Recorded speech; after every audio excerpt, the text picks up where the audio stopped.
When Karoline Leavitt walked into the brightly lit studio that morning, she expected a heated debate, a battle of ideas, maybe even a few tense moments. But what she didn't expect was a national scandal unfolding live on air. A single moment, uncensored, unfiltered, and impossible to take back, would leave one of the most powerful TV hosts in America fighting for his career. This wasn't some pre-recorded segment where producers could edit out the worst parts. This was happening in real time, broadcasted to millions. The show was called the National Roundtable, a political talk show known for its hard-hitting debates. Sitting across from Karoline was Ethan Cole, a veteran journalist famous for his aggressive interviewing style. He had built a career on cornering conservative guests, interrupting them, and steering the conversation in his favor. He wasn't just here to ask questions. He was here to make her look like a fool. At least that's what he thought. The segment started predictably. Ethan pressed Karoline on media bias, accusing conservative outlets of spreading misinformation while insisting that networks like his only reported the truth. She remained composed, firing back with facts, naming specific times when mainstream media had misrepresented stories, omitted key details, or even outright lied. For a moment, it seemed like just another sharp political debate, tense but controlled. But then, something changed. Ethan leaned forward, his expression tightening. His voice, once steady, took on a dangerous edge. And then, in one sentence, he made a mistake so big it would change everything. Ethan's voice cut through the studio like a blade, sharp, cold, and filled with barely concealed frustration. "People like you," he said, his eyes locking onto Karoline's, "are the reason this country is regressing." The room went silent. The producers, the camera crew, even the live audience, everyone felt the shift in energy. It wasn't just a heated debate anymore. It was personal.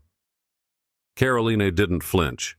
She held his gaze, letting the weight of his words settle in the air. Then, with absolute calm, she asked, "Excuse me?" Ethan didn't back down. If anything, he doubled down. "You conservatives act like free speech is under attack, when really all you want is control. You silence people, you push an agenda of fear, and you pretend to be victims while tearing this country apart." There it was. The moment he lost control. Karoline remained still, her posture poised. But her eyes, they sharpened. She had been in tough interviews before, she had faced hostility. But this was different. She let the moment stretch, long enough for the audience to feel the weight of his words. Then, she delivered the question that would send shockwaves across the nation. "Would you like to clarify what you mean by people like you?"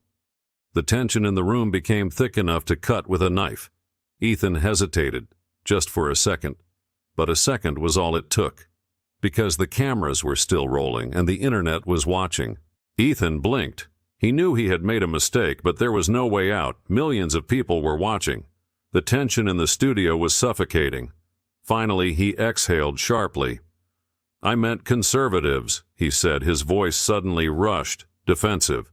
"People like you who push an agenda of division instead of progress." Karoline didn't let him escape. She tilted her head slightly, her voice calm but piercing. "Just so we're clear, when you said people like you, you weren't referring to anything beyond political ideology." Ethan's jaw tightened. He had been in the game long enough to know a trap when he saw one. If he pushed back, he would confirm what millions were already thinking. If he admitted it was a mistake, he would look weak, so instead he did what every cornered media figure does. He shifted the goalposts. "Oh, come on, Karoline, don't play the victim here." He forced a laugh, a dry, nervous chuckle. "This is exactly what I'm talking about. Conservatives take everything out of context. You know exactly what I meant, but instead of engaging in the real debate, you'd rather twist my words and make it about you." Karoline didn't even blink. "I don't need to twist anything, Ethan. Your words speak for themselves." The air in the studio felt like a pressure cooker. The producers, once passive observers, were now exchanging panicked glances. The crew? They knew what was happening. They had seen moments like this before, the kind of moments that explode online, that can't be erased, that can destroy a career overnight. And just outside that studio, the world was already reacting. Because the second Ethan had said people like you, the internet had started working. Twitter, Facebook, YouTube. The first clips were already being uploaded. The first hashtags were already trending. And in just a few hours, Ethan Cole's worst nightmare would begin. By the time the segment ended, the damage was already done. The first 15-second clip of Ethan's words, "People like you are the reason this country is regressing," had already gone viral. No context, no explanations, just those words. Within an hour, hashtags exploded across social media. Fire Ethan Cole. Media bias exposed. Karoline was right. Some called Ethan's comments blatant disrespect. Others rushed to his defense, claiming it was an innocent slip-up.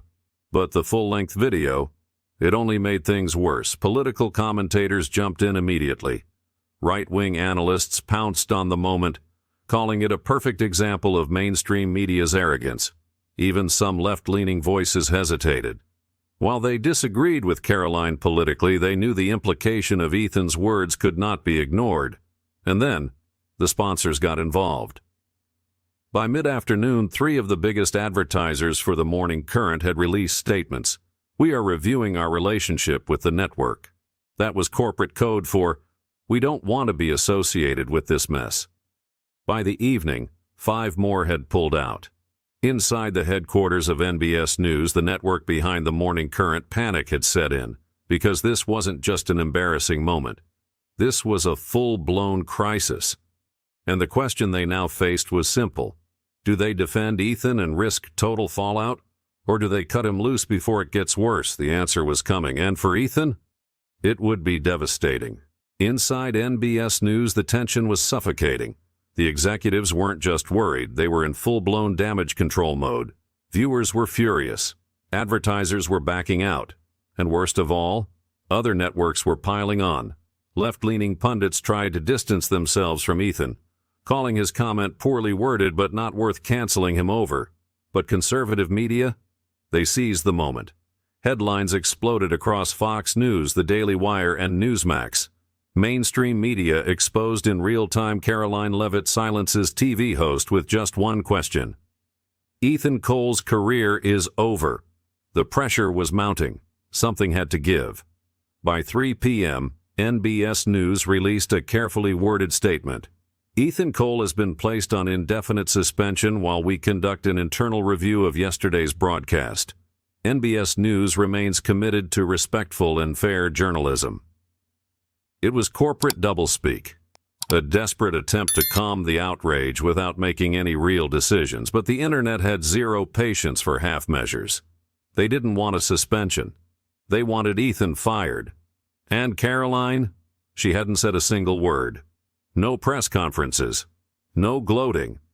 She simply retweeted the viral clip, adding nothing but a single thinking face emoji. That one post?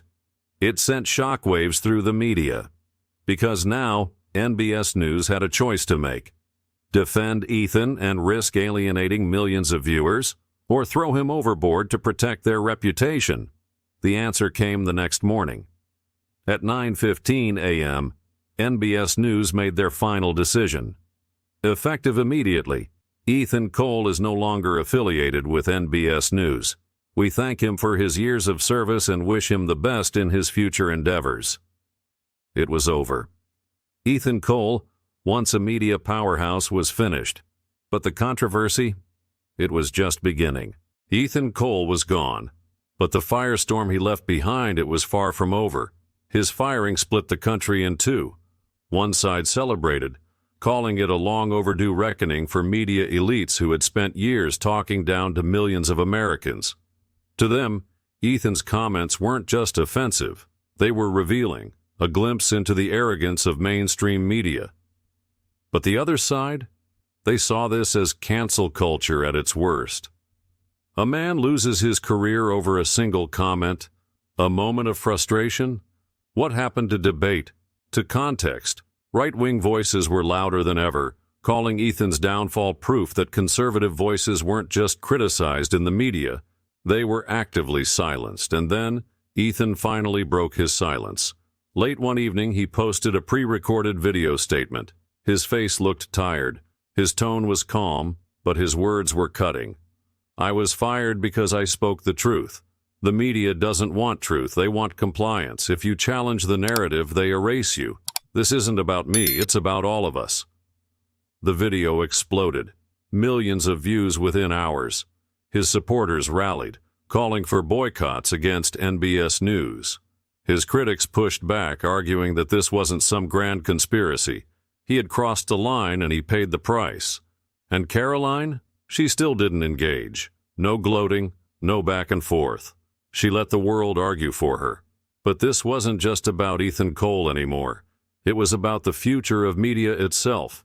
Every major news outlet ran think pieces and panel discussions asking, was this justice or censorship? Did Ethan's firing restore accountability or prove that public outrage controls the media?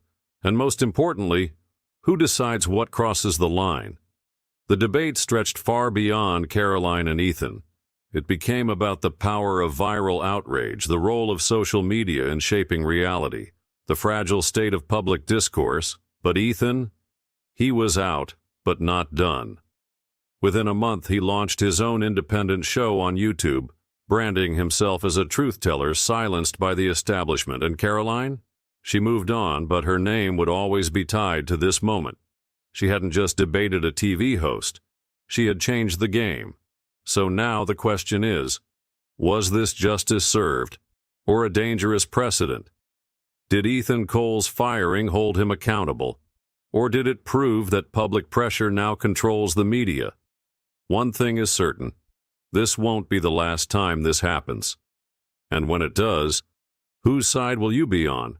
What do you think? Should Ethan have been fired? Or was this cancel culture going too far? Let us know in the comments. And don't forget to subscribe, Iconic Bonds, for more stories that make you think.